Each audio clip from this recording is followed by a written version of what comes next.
trouve ça fascinant de pouvoir transformer des scènes du quotidien en des plans tout droit sortis d'un film. Et le pire, c'est que c'est vraiment pas si compliqué que ça. Vous pouvez faire ça chez vous, dans votre cuisine, dans votre salon, avec peu de matos. L'essentiel, c'est de savoir 4 différentes choses. J'ai longtemps essayé de trouver des idées de plans innovants à faire. Et récemment, je me suis rendu compte que, en fait, ça apportait rien à mes vidéos, le fait de faire des plans ultra innovants. Ça fait quelques temps que j'essaye de revenir à des choses simples. Si j'ai un bon storytelling, j'ai pas besoin de faire des plans ultra innovants. Du coup, j'ai créé cette shortlist. À chaque fois que je sors en tournage et que je shoot une séquence, j'essaye de faire ces 5 différentes valeurs de plan.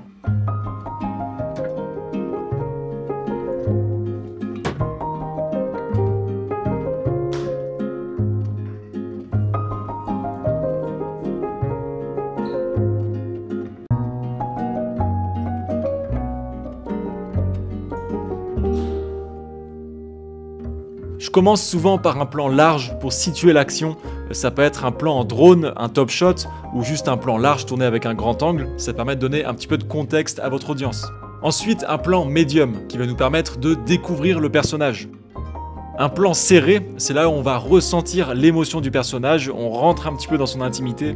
Ensuite, je rajoute toujours des plans d'insert. Ça peut être des éléments qui sont aux alentours du personnage, qui peuvent aider pour le storytelling. Ça peut être par exemple de l'herbe, les feuilles, peut-être des gens qui marchent à côté. Ça, c'est des plans qui vont beaucoup vous aider quand vous êtes devant votre ordi en train de faire votre montage. Et enfin, un plan créatif. Vous êtes comme moi, on est vidéaste, et qui n'aime pas voir un beau petit plan créatif au milieu d'une séquence pour surprendre un peu son audience. Ça peut être un plan tourné avec une cam d'action qu'on peut caler dans un endroit improbable. Dites-vous juste que dans n'importe quelle scène que vous allez tourner, il y a forcément un plan créatif à faire. Alors, vous n'êtes pas du tout obligé de tourner 5 valeurs de plan sur chaque séquence que vous voulez tourner. Parfois, on n'a pas le temps, on est en tournage, il faut aller plus vite. Mais c'est primordial d'essayer de tourner plusieurs valeurs de plan pour la même action. Ça va beaucoup aider d'un point de vue storytelling. Ça va aider aussi votre audience à comprendre ce qui se passe. Ce qu'il faut éviter, c'est avoir une seule action par plan. Le fait d'avoir plusieurs plans qui montrent la même action, ça laisse le temps à votre audience de bien comprendre le message que vous voulez faire passer.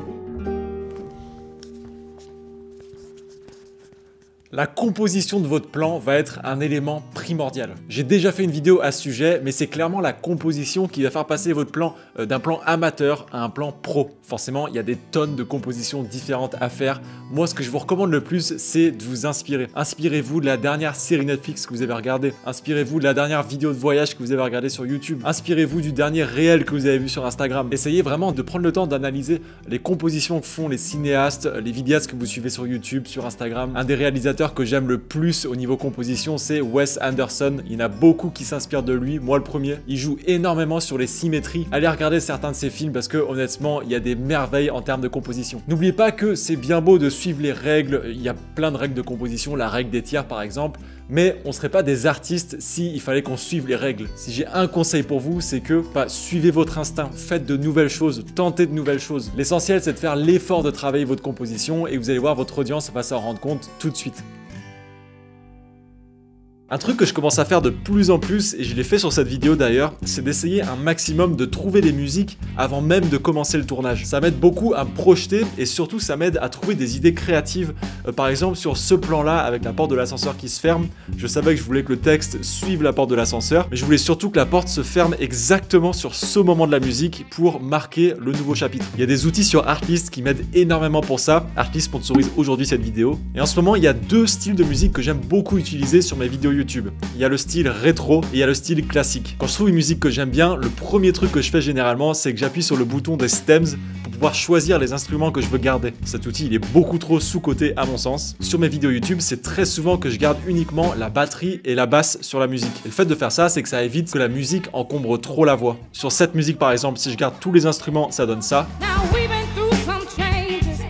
Et si je garde uniquement la batterie et la basse, ça donne ça. Beaucoup mieux quand je commence à parler sur la musique. Le plus important dans une vidéo, c'est qu'on entend très bien la voix, donc cet outil est très bien pour ça. Forcément, Artlist m'aide énormément à trouver mes musiques.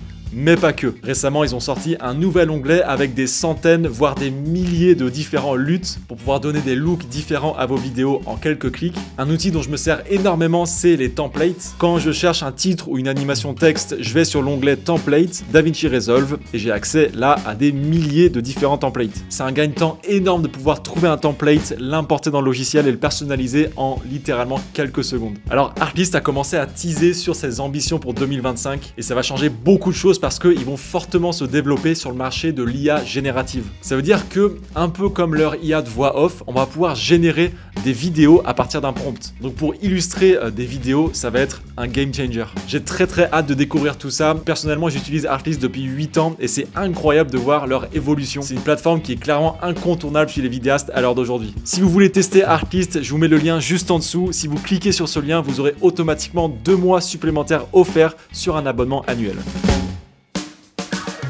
Tous les plans que vous avez vus dans cette vidéo, je les ai tournés tout seul. Personne m'a aidé pour faire quoi que ce soit. Et pour faire des plans au rendu cinématographique, pas besoin d'avoir non plus énormément de matériel. Forcément, moi, ça fait très longtemps que je fais de la vidéo, j'ai beaucoup de matos avec moi, ça aide, je vais pas vous le cacher, mais vous pouvez très bien vous en sortir avec peu de matériel. Vous allez même pouvoir utiliser des téléphones, des smartphones pour avoir un rendu cinématographique. Je vous montrerai dans le point juste après la petite sauce secrète, l'élément essentiel. Moi, dans cette vidéo, j'ai utilisé ma Sony FX3 qui est en train de me filmer.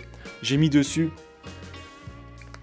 un 24-70 f2.8. Pour certains plans, j'ai utilisé le 16-35. J'adore ce rendu grand angle. Le 16 mm, il est incroyable. Si vous avez le luxe d'avoir un grand angle avec vous, rapprochez-vous des objets. Il y a vraiment un truc que j'adore avec cet effet grand angle proche des objets. Vous le savez, ça fait pas mal de temps que je fais beaucoup de plans fixes sur mes vidéos. C'était un peu une révélation l'année dernière. J'adore faire des plans fixes parce que ça permet de réellement travailler la lumière et aussi de faire une belle composition. Ça, c'est des choses qui sont compliquées à faire quand on a une caméra qui bouge. Je sais pas, je trouve le rendu de ces vidéos avec des plans fixes beaucoup plus intéressante à regarder. Mais pour faire ces plans fixes, il va vous falloir forcément un trépied. Moi, j'utilise le Manfrotto 290 Extra. J'ai une tête fluide sur le mien au cas où il faut que je fasse un petit peu des mouvements de rotation. Mais si vous comptez faire uniquement des plans fixes, pas forcément obligé d'avoir une tête fluide. Un élément essentiel que j'ai beaucoup utilisé dans cette vidéo,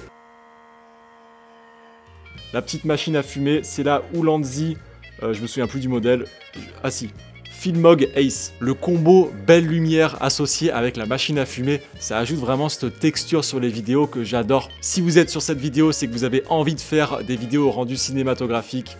Premier conseil que j'ai pour vous, achetez-vous une petite machine à fumer. Sur un ou deux plans aussi, j'ai utilisé ce slider motorisé. Donc ça, c'est vraiment pas essentiel, mais c'est le petit gadget en plus. Ce qui est très cool avec ça, c'est que vous allez pouvoir le connecter à une application sur votre téléphone. Vous donnez un point de départ et un point de fin. Vous lancez le mouvement et vous allez pouvoir du coup faire l'acteur. Donc vous filmez tout seul avec une caméra en mouvement. Donc ça, je m'en suis servi une fois dans le plan du couloir. Ça fait une grosse différence par rapport au zoom numérique, parce que je suis sûr que certains d'entre vous, vous allez me dire on peut très bien faire ce mouvement en post-prod avec un petit zoom numérique, mais c'est complètement différent. Là, on a toutes les perspectives qui changent. Si vous arrivez à mettre un premier plan, vous allez vraiment voir cette caméra qui avance et vous allez clairement voir la différence entre du coup une caméra qui bouge et un simple zoom numérique. Donc ça, c'est le Zipon Micro 2 motorisé. Le plan dans le couloir où on voit mes magnifiques chaussons marrons marcher vers moi. Alors là encore, il n'y avait personne avec moi, je vous garantis que j'étais tout seul. Et c'est là où il faut faire jouer un petit peu sa créativité. Je peux vous dire qu'il y a des tonnes de façons différentes de faire bouger une caméra en étant tout seul. Moi, j'ai utilisé ma bonne vieille longboard qui prenait la poussière dans la cave. Donc je l'ai ressorti pour mettre la caméra dessus. Et ce que j'ai fait, c'est que j'ai poussé le skate. Je me suis vite mis dans la chambre et après je suis ressorti de la chambre comme si de rien n'était. Et franchement, ça a marché parfaitement. Donc voilà, avec un petit peu de créativité et de bonnes idées, on peut réussir à faire de belles vidéos en étant tout seul. Ah oui, et une chose qui va être ultra importante. La lumière, c'est sûrement la partie la plus sous-estimée chez les vidéastes. En tout cas, c'était le cas pour moi pendant de très nombreuses années. C'est sûr que d'acheter un nouveau boîtier ou un nouvel objectif, ça fait beaucoup plus kiffer que d'acheter une nouvelle lumière. Et pourtant, la lumière, ça devrait être votre priorité numéro 1. Je le dis honnêtement, il vaut mieux avoir une très bonne lumière et filmer avec un smartphone plutôt que d'avoir une lumière pourrie et filmer avec un boîtier pro. Ok, voici comment je m'y prends généralement. J'aime bien avoir deux différentes lumières. La première, c'est celle qui va venir éclairer le sujet. Donc pour moi, la lumière est juste à ma gauche. J'utilise la Nanlite Pavo Slim 120C. Si j'éteins la lumière, on ne voit plus. La lumière est toujours sur un côté, jamais en face, parce qu'on essaye toujours de créer du contraste. Vous pouvez le voir, la droite de mon visage est plus à l'ombre, ça crée du contraste et du relief sur le visage. Si j'avais la lumière pile en face, il n'y aurait aucun contraste, ça crée tout simplement une lumière qui n'est pas agréable à regarder. J'ai également mis un nid d'abeille sur ma lumière pour venir orienter la lumière sur moi et éviter qu'elle vienne taper un petit peu sur les murs autour, notamment derrière moi. Une fois qu'on a bien éclairé le sujet, on va pouvoir rajouter des lumières d'ambiance. En gros, c'est des lumières qui vont aider à l'esthétique de l'image, mais elles auront aucun impact sur l'éclairage du sujet. Moi ici, derrière moi, j'ai mis la Nanlite FC500B qui vient taper directement contre le mur et créer ce cercle un petit peu autour de moi qui aide aussi à me détacher du fond. Donc là, vous pouvez le voir, je l'ai mise juste derrière moi avec tous les fils, tous les câbles que vous ne voyez pas parce qu'ils étaient derrière moi. Donc ça, c'est une façon créative d'utiliser la lumière. Il y en a des milliers d'autres. Là, c'est vraiment juste un exemple. Et surtout, vous n'êtes pas obligé d'avoir une lumière cinéma pour faire de l'ambiance. Vous pouvez très bien utiliser des lumières d'appoint que vous avez chez vous. N'oubliez pas que le plus important quand on crée son setup lumière, c'est d'essayer de créer un maximum de contraste dans l'image. Si vous filmez en intérieur, vous pouvez aussi très bien utiliser la lumière naturelle. Si vous voulez filmer quelqu'un et que vous n'avez pas de lumière de ciné ou de vidéo, mettez votre sujet face à une fenêtre. Comme ça, il a la lumière naturelle qui tape directement sur lui. Si vous avez la chance d'avoir le soleil qui tape directement dans votre appart, ça va vous donner des tonnes d'idées.